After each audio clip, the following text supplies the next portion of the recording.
What's up, boxing fans? This is TBE Boxing, back at you again. Today's topic: Errol Spence displays a great sense of humor in checking Blueblood Sports TV for being a flip-flop fanboy. Let's chop it up and see what it's all about. Got the money for minutes, pretty bitch, gotta show me titties. This is the life that I chose, huh? On the block with the pole, huh? This is the life that I chose, huh? On the block with the pole, huh?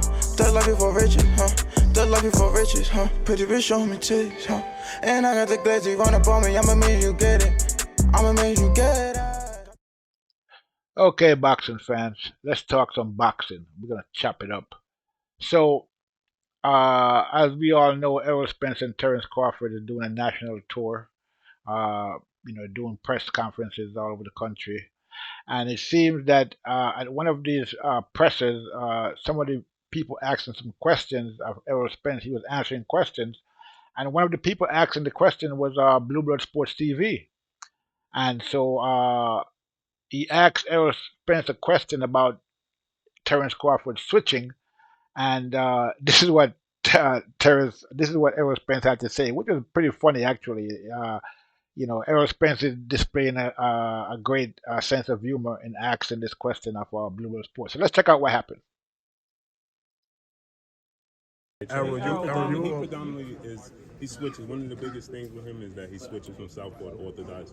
You are naturally a southpaw. How do you prepare for that, and what gives you such an advantage being a southpaw in this fight?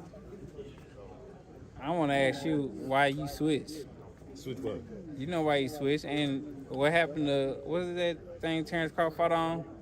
BOK prime? Yeah, what happened?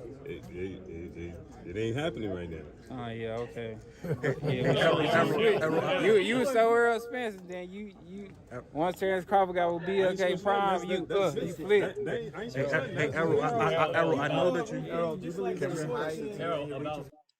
Okay, so there it is. So you saw what happened. So Blueblood Sports asked Errol Spence about Terence Crawford switching, and Errol Spence flipped it on him and asked him why he switched from being his number one fanboy to go over to be a fanboy for Crawford. Basically that's what he was saying. I'm paraphrasing what he said. So I mean, it's pretty funny what he said. Actually, it actually shows that Errol Spence have a great sense of humor. And he wasn't really upset. He just asked Bluebird Sports that question, and I thought it was pretty funny. Bluebird Sports, he was kind of flustered there a little bit. It's not. I didn't switch. It's just business. But again, Errol Spence caught him off guard there a little bit, so it was pretty funny. It was all in good fun, though. I think on the part of Errol Spence, which shows that he got a great sense of humor because he ended up letting Bluebird Sports ask the last question. We're gonna get to that in a minute. But as you all know, previously Bluebird Sports was one of the biggest fan or fanboys of Errol Spence for years actually, pushing narratives, mostly, well, not mostly, 100% positive narratives about Errol Spence, and at the same time pushing negative narratives about Terence Crawford. So this is why, so even Errol Spence noticed that he was a fanboy, and he's making reference to it right here by asking him why he switched. You were so pro Errol Spence, and all of a sudden now you switching over to Terence Crawford. So that's how much of a fan Blueblood Sports actually was when it comes to Errol Spence. So that even Errol Spence is commenting on it, again, it wasn't just Blueblood Sports. He was like Phantom Boxing, Boxing Eagle, a couple of these guys from the LDBC who were pushing media narrative, quote unquote, new media narratives about Errol Spence. Again, positive narratives about Errol Spence and negative narratives about Terence Crawford. But it looks like once Blueblood Sports started working with Black Prime, which I think he was working with them, and then he got to meet Terence Crawford, and I guess he got to, hear Terence Crawford's side of the story as opposed to him just pushing his narrative like he was doing before. So he kind of switched up, and if you look at his channel now, he doesn't put out as much negative comments about Crawford as he was doing before. He's kind of more balanced now in his description of the the fight and why the fight was happening. At one point, he was so bad. He was such a man fan and a fanboy of Errol Spence. At one point, he was um, trying to say the fight shouldn't happen because uh, Terence Crawford hasn't fought anybody. He doesn't deserve a fight with Errol Spence. This is how bad it got. That's how much of a fanboy Blueblood Sports was at one point. He didn't even want the fight to happen between Errol Spence and Terence Crawford. Okay, and it wasn't just him. The rest of those LDBC guys was pushing the same narrative about who did Terence Crawford fought. He haven't fought anybody. This, that, 60-40, 70-30, 80-20, other side of the street. All those narratives were being pushed by Blueblood Sports and the rest of the LDBC fanboys. And as I said, you see that Errol Spence is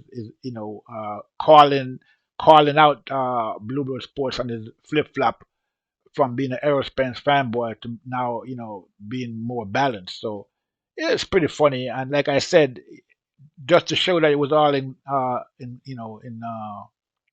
was just, all in good faith. He was just having fun. Uh, Errol Spence, after asking him that question about why he switched on him, he allowed Blueblood Sports to ask the final question. So let's take a look at how it played out. Hold on. Say something. You do one more question. Me? Yeah. You know, the deal. I was actually about That'll be okay. no, I was actually about the southpaw stance.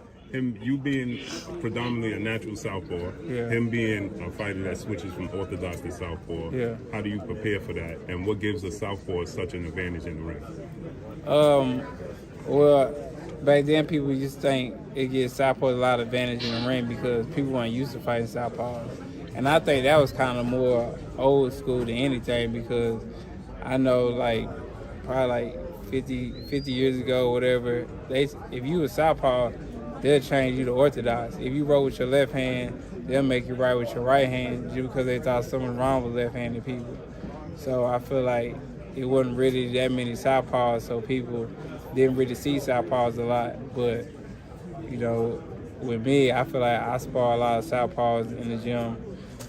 I didn't fought a lot of southpaws in the amateurs. One term I done had like 4 or 5 southpaws in a row, so I seen a lot of southpaws. I know he switched. It's just me I just got to stay focused and realize, when he switched and when he don't switch because you can get caught in lapses and you get hit with a straight left or you hit with a straight right just because you didn't notice that he switched the stance.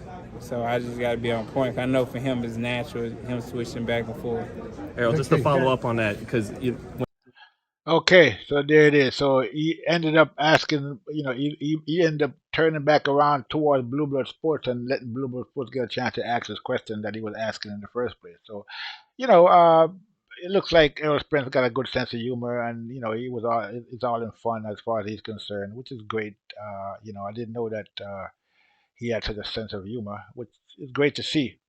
So the big fish checked Blueblood Sports on his flip flop fanboyism, man fanism. Okay, this is what happened here, and so you all saw it. So I'm not gonna make this video into a long video. I just wanted to bring that to the fans so they could take a look at it and see Errol Spence. Now, as you all know, I push. I'm thinking that Errol Spence is gonna lose the fight to Terence Crawford. And I make a lot of videos, and I used to basically call out Errol Spence for ducking Terence Crawford, which he's been doing for uh, quite a while. Because even in this video right here, in this video clip here, Errol Spence, make sure you go and watch it at fighthype.com. Errol Spence made reference to the fact that he started calling out. When he really started pushing for the fight with Terence Crawford was after he won the 3rd title against Ugas. So he wasn't pushing for the fight before that, which was last year. So, and Terence Crawford made reference to the fact that he'd been pushing for the fight with Errol Spence and Keith Thurman since 2017. So this is 2023. So that's 6 years now that Terence Crawford has been trying to get this fight with Errol Spence. From, as Crawford said out of his own mouth. And as Errol Spence said out of his own mouth, that he actually said it that he wasn't pushing the fight since 2017. He just started pushing for the fight last year after he won the third belt from Ugas. So for the 5 years of Terence Crawford pushing for this fight before last year, Errol Spence was making all kind of excuses about why the fight. Well, mostly his fans was making to do him justice. Even though he made some comments himself about 60-40 and all of this and that, and that Terence Crawford ain't fought nobody. So it wasn't just his fans; it was Errol Spence as well. Basically trying to avoid the fight with Terence Crawford. And again, it looks like it was coming from higher ups because, as we found out from Errol Spence himself, uh, you know, they want him to fight Keith Thurman last year, and he basically said no, he's not going to fight Keith Thurman. He want to fight Terence Crawford next, and he stood his ground. And even though it was trying to force him to fight to fight Keith Thurman instead of Crawford, but he stuck to his guns and made the fight with Terence Crawford happen. So for that, you got to give him some credit for that. Even though he was basically ducking for all those years, but eventually he came around, and after the pressure, and a lot of people calling for the fight, and he decided that he wanted the fight, and even when his own people didn't want the fight, he pushed for the fight and made it happen. So kudos to Errol Spence for doing that, and glad he did it because now we get to see the fight. Make sure you all tune in on July 29th, and check out the fight. It should be a great one. So with that said, I'm going to leave it there. This is TBE Boxing saying I'm out. Got them out of a minute, pretty bitch, gotta show me titties. This is the life that I chose, huh? On the block with the pole, huh? This is the life that I chose, huh? On the block with the pole, huh? That life before riches, huh? That life before riches, huh? Pretty bitch, show me titties, huh? And I got the glazzy run up on me, I'ma make you get it. I'ma make you